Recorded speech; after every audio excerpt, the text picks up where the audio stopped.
When winter settled over the battlefields of World War I, it wasn't gunfire that claimed the most lives, it was the cold.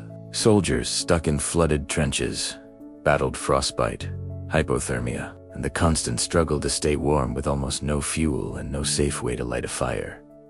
Smoke could draw sniper fire. Open flames could suffocate men in cramped dugouts. Yet in that mud and misery, soldiers created one of the most effective survival tools of the war.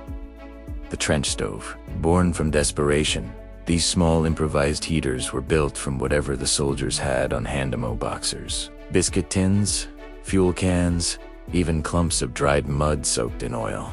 The goal was simple: produce as much heat as possible from as little fuel as possible, without giving away their position. The most famous version was the Tommy Cooker, a tiny metal tin burning solid alcohol gel. It wasn't powerful, but it could heat water or stew quietly and almost smokelessly, a priceless advantage on the front lines. And when official supplies ran out, men invented their own versions: fuel cans punched with air holes, small chimneys made from rifle casings, and burners fueled by kerosene, paraffin, sawdust, or even bacon fat. What made these stoves so effective was their controlled burn. By limiting the oxygen entering the small container and focusing the heat, soldiers created a slow, efficient flame, essentially the same principle used in modern rocket stoves and bushcraft heaters. Many even built brick or clay versions inside dugouts, attaching makeshift chimneys to vent smoke safely away from enemy lines.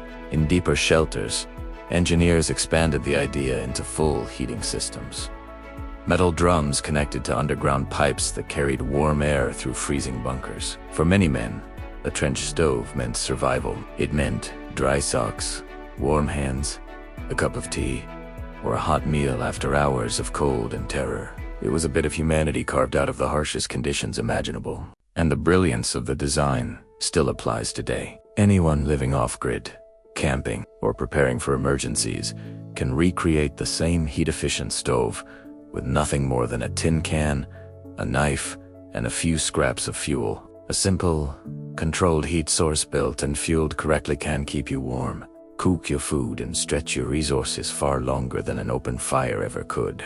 The trench stove stands as a reminder that survival often comes down not to technology, but to creativity and understanding the basics of heat, airflow, and fuel. It kept soldiers alive during the brutal winters of the Great War, and it remains just as useful for modern survivalists and homesteaders today.